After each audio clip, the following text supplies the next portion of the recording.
Hey, what's up everyone? Nick here, and last week we had an awesome opportunity to re-watch the new world record 5K run. If you didn't get a chance to see that race review, I'll link it right here.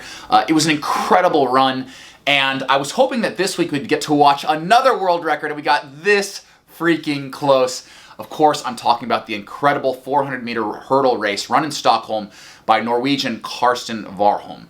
He ran 46.87 seconds, and he was on pace to set the world record, but he stumbled just slightly at the end and nicked the last hurdle.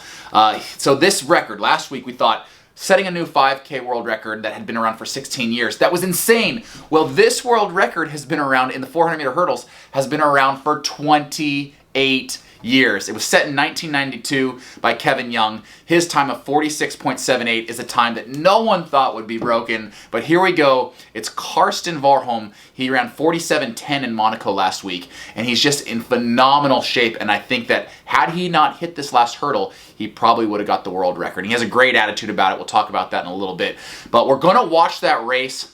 I'm going to tell you what it was like to race in Stockholm, an incredible city, an incredible stadium, some behind-the-scenes information from when I was running pro and raced there, and just kind of my take on this race and what it must feel like to come that close. I'll tell you guys what was on the line for this potentially. All right, now before I press play on this, I want to tell you a little bit about what the atmosphere is like in Stockholm.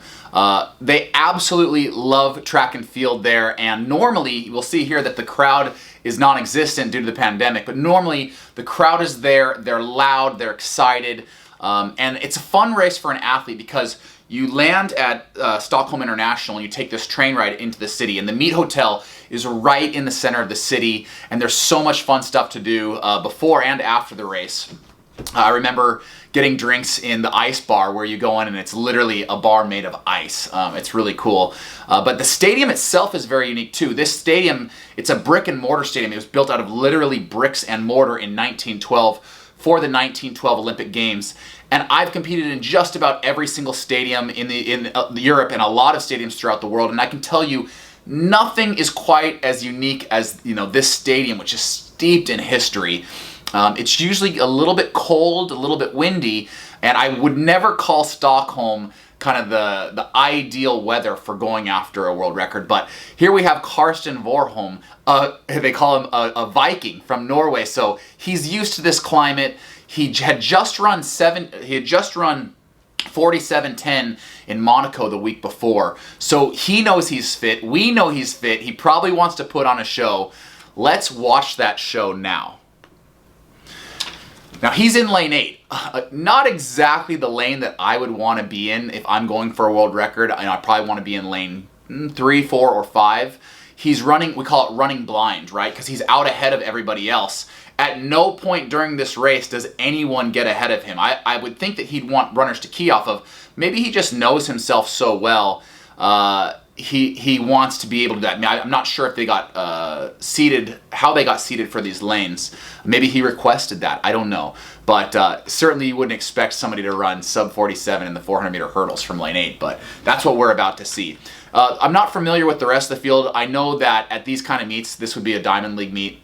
It's going to be the best in the world. The meet directors that run the Diamond League meets, these meets are actually scored based on the caliber of athletes that they get and the times that are run, or the world records that might be set there. So this is the kind of meet where you're going to see a world-class field. Every single event is going to have a world-class field, and that's the kind of occasion that an athlete rises to when he looks left and looks right, or she looks left and looks right and sees other world-class athletes and knows what's on the line. They want to throw down. Now, speaking of what's on the line, in most athletes' contract, whether it's Nike, Adidas, Brooks, you name it, there are going to be bonuses for setting world records, and those bonuses can be pretty insane. I'm talking like $250,000 and higher, maybe even up to $500,000 or $1 million to set a new world record. So that's got to be in the back of Karsten's mind, as he knows he's in the kind of shape to run sub 47. He's got to be thinking, one, I want the accolade of being the world record holder, but also that juicy bonus. And looking here, he is with Puma, and he's got that awesome Norwegian kit on. he's ready to roll. You know, he wants to put on a show for the Scandinavian crowd that's non-existent but probably watching from home, and just prove the kind of shape he's in. We talked about this last week. These athletes were peaking for this exact month, right? Tokyo 2020 was supposed to go down this month, and they were peaking to be in the best shape of their entire lives right now. And they know that as this gun's about to go off. Let's watch. World lead 47.10, that is Karsten's. Meet record 47.41. Again, Stockholm's somewhat slower race due to colder conditions. So here he's off, and he gets out so hard. Look at this stagger. I mean, no one's going to make up the stagger on him. If anything, he's starting to put distance on the guy in lane 7.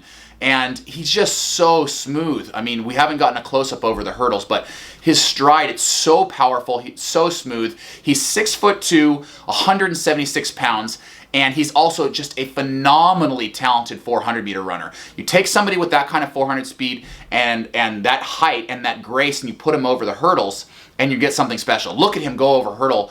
I believe that's 6 or 7, and he's just moving down the backstretch. Now, here the commentator, Addo, he's a good friend of mine, he says, he looks like he's, oh! Well, let's rewind that. Now here, coming off the curve, Addo stops and he says, it looks like he is in fact on world record pace.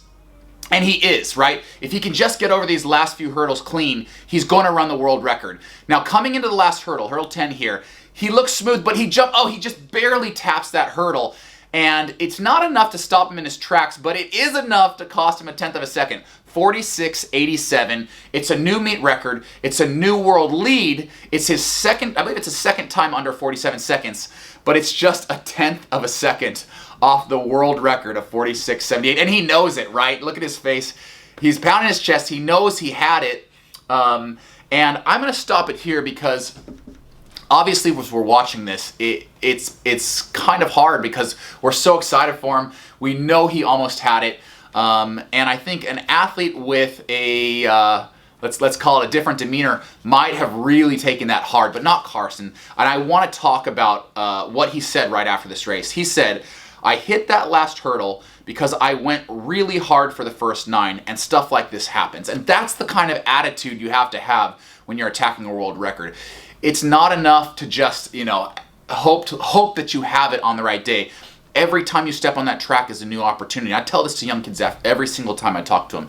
Every single time you step on that track, it's a new opportunity to go and change the world, change your life. And Karsten Warholm understands that. If he's going to run that world record, he has to attack the first 9 hurdles. He has to attack all 10 hurdles. That's what it takes to run a world record. And then he has to run through the finish line, and he recognizes that.